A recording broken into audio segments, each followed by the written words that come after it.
going to discuss the chapter of biology of class 7th. Now, name of the topic is plant tissue. First of all, you know that what is cell. Already आपको पता है कि cell होता क्या है. Cell जितने भी living being है सबका smallest structure and functional unit of life. जो भी लाइफ है, जिसका भी लाइफ है और भी जो भी लिविंग है वो क्या चीज से बना है? सेल से बना. ऑलरेडी आपको पता है. तो यहाँ पे हम बात करते हैं. Now the topic start is tissue. Tissue, what is tissue? A group of cells that are structurally and functionally similar and are specified to perform a specific task. Means यहाँ पे हुआ कि जो भी सेल है, ग्रुप ऑफ सेल बोल रहा है, तो ग्रुप ऑफ सेल मीन्स हुआ कि इसका सिमिलर स्ट्रक्चर होना चाहिए. क्या होना चाहिए? सिमिलर. यदि ये ओवल है, ये ओवल है तो ये ओवल ही रहेगा. तो group of cell a particular same function. क्या होना चाहिए? सेम फंक्शन होना चाहिए. सिमिलर भी होना चाहिए, फंक्शन भी क्या होना चाहिए? सेम होना चाहिए और स्पेसिफिक टास्क करेगा. ऐसे को बोला गया है टिश्यू. ओके, टिश्यू किसको बोला गया है? स्ट्रक्चरली फंक्शनली क्या होना चाहिए? सिमिलर होना चाहिए. क्या होना चाहिए? सिमिलर होना चाहिए, तभी वो क्या कहलाएगा? टिश्यू कहलाएगा. और यहाँ पे हम बात कर रहे हैं कि group of cell made up of tissue, group of tissue made up of organ, और group of organ provides organ system, और organ system a particular organelle provide करता है. तो ये ऑर्गेनेल जो आपका है स्पेसिफिक कहलाता है. यहाँ पे हम बात कर रहे हैं प्लांट टिश्यू.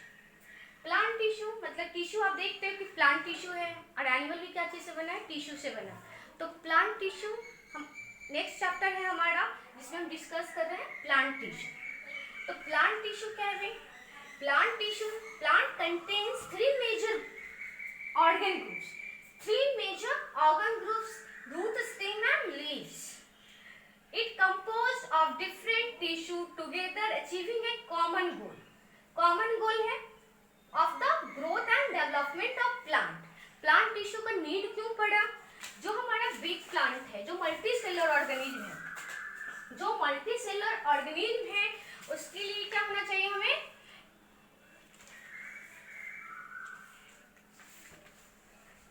कॉमन गोल होगा. क्यों होगा भाई? ग्रोथ के लिए. क्या होना चाहिए? ग्रोथ होगा और डेवलपमेंट होगा, जो प्रॉपर हमारा एक प्लांट को चाहिए. प्लांट टिश्यू इसमें हेल्प करता है. तो plant tissue are divided into two parts: meristematic plant tissue and permanent plant tissue. Now discuss the meristematic tissue. Meristematic tissue Greek word है, Greek word term से लिया गया है मेरिटोस. मेरिटोस मीन्स होता है division. Meristos means division. Division है मतलब dividing in nature है. तो फर्स्ट ऑफ ऑल हमें कैसे पता चलेगा कि ये मेरिस्टेमेटिक टिश्यू है या परमानेंट टिश्यू है? तो हम इसके कैरेक्टरिस्टिक देखेंगे कि what is the characteristic of meristematic tissue. तो it is made up of immature cell. क्या है? इमेच्योर सेल है. इमेच्योर सेल क्या होता है? यहाँ पर आप देखिए कि फॉर एग्जांपल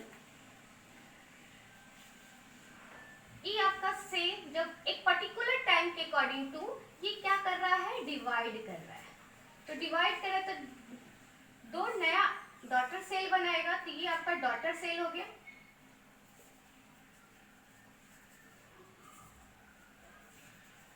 और ये आपका मदर सेल हो गया. फिर ये एक पर्टिकुलर टाइम के बाद फिर ये क्या हो गया? डॉटर सेल बनाया, और ये आपका क्या हो गया? मदर सेल हो गया. तो जो डॉटर सेल है वो हमेशा क्या कर रहा है? इमेच्योर ही रहेगा, क्योंकि वो पूरी तरीके से क्या अब ये डिवाइड नहीं करेगा, क्योंकि ऑलरेडी ये डिवीजन हो चुका है. अब इसका डिवीजन हो गया है तो अब ये भी अनडिविजिबल है, डिवाइड नहीं करेगा. तो ये सब आपका क्या कंडीशन करेगा? ये परमानेंट में जाएगा. लेकिन जो डिवीजन है, जो डॉटर सेल है, वो बाद में जाके वो मदर सेल बनता है. तो जो डॉटर सेल है वो प्रोवाइड क्या करता है? डिवाइडिंग में सेल. क्या प्रोवाइड करेगा? डिवाइड. तो ऐसे सेल को इमेच्योर कहा गया. क्या कहा गया? इमेच्योर सेल कहा गया काफी एक्टिव होता है, डिवाइडिंग इन नेचर होता है, no intercellular space means meristematic tissue have no intercellular space.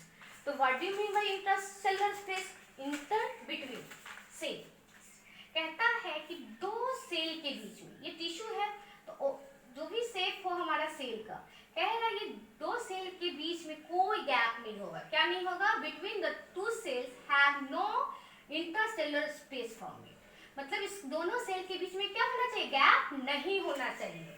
तो इंटरसेलुलर स्पेस नहीं दे, काफी वो टाइटली पैक्ड है, मतलब कि दो सेल क्या है आपस में टाइटली पैक्ड होना चाहिए। और ये लिविंग इन नेचर होता है थिन वॉल, हमेशा डिवीजन होने के कारण ये हमेशा क्या होता है? लिविंग रहता है, मरता कभी नहीं, वो हमेशा लाइफ प्रोवाइड करता है। डिवीजन होने के कारण ये लिविंग होता है। और थिन वॉल होता है जिसके अकॉर्डिंग टू वो क्या होता है? आराम से डिवाइडिंग करता है। रिच इन साइटोप्लाज्म, साइटोप्लाज्म क्या है? काफी ज्यादा है। और लार्ज न्यूक्लियस, क्या है? लार्ज न्यूक्लियस है। और आपको एक चीज बता दूं कि आप ऑलरेडी प्लांट टिश्यू देखे हो तो आप देखते हो कि सेंटर में क्या है? एक बिग साइज का क्या वैक्यूल्स होता है। तो यहाँ पर वैक्यूल्स की लैकिंग है। क्या है? लैकिंग है। होगा भी जिसके साइज कम होगा, नहीं तो नहीं होगा। क्यों नहीं होगा? इसके पीछे भी रीजन है, क्योंकि ये डिवाइडिंग होने के कारण ये क्या करेगा? न्यूक्लियस लार्ज होगा, साइटोप्लाज्म ज्यादा से ज्यादा, क्योंकि साइटोप्लाज्म में ही न्यूट्रिएंट्स क्या रहता है? डिसॉल्व रहता है, जिसके कारण वो डिवीजन में जो नया सेल बनेगा उसको वो न्यूट्रिएंट्स देता है, जिसके कारण इसमें स्टोरिंग नहीं रहेगा। वैक्यूल्स को ऑलरेडी आप जानते हैं कि वैक्यूल्स क्या करता है? स्टोर करता है। स्टोर क्या करता है? फूड एंड वाटर करता है एंड मिनरल्स भी करता है। तो इसमें इसका काम स्टोरिंग नहीं, स्टोरिंग होगा तो वो क्या कहलाएगा? मैच्योर्ड सेल कहलाएगा। इसमें क्या है? डिवीजन है, वो डिवाइडिंग इन नेचर है, जिसके कारण वैक्यूल्स नहीं देखा गया है। नेक्स्ट है, कहता है कि meristematic tissue on the basis of position and location divide किया गया है।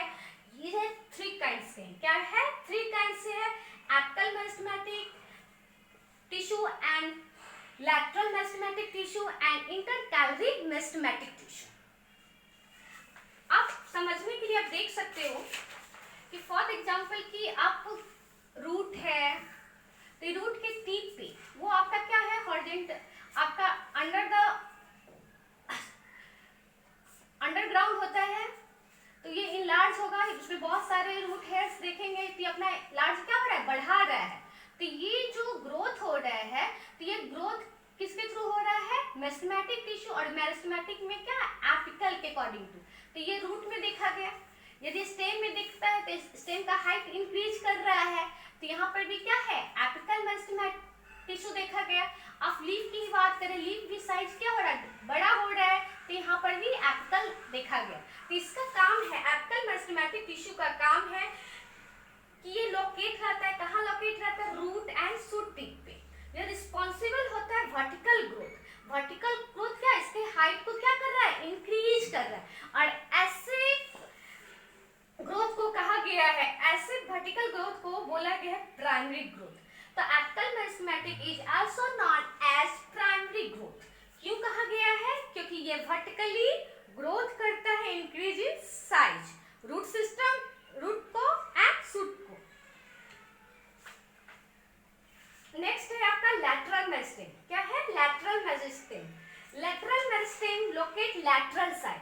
लैटरल साइड आप फिगर में देख रहे हो, ये आपका एपिकल मेरिस्टेमेटिक टिश्यू है और ये आपका देख रही है लैटरल साइड। क्या है? Lateral side. तो लैटरल साइड प्रोवाइड कर रहा है और ये स्टेम में कहाँ देखा गया? स्टेम में देखा गया। तो ये ग्रो करता हॉरिजॉन्टली, मींस आप देख रहे हो कि कोई स्टेम आप जब वो बड़ा होता रहता है तो ये क्या कर रहा है? इसका ग्रीथ यानी इसके जो डायमीटर है वो क्या हो रहा है? थिक हो रहा है। ये थिकनेस किसके थ्रू प्रोवाइड हो रहा है? Lateral meristem. किसके थ्रू हो रहा है?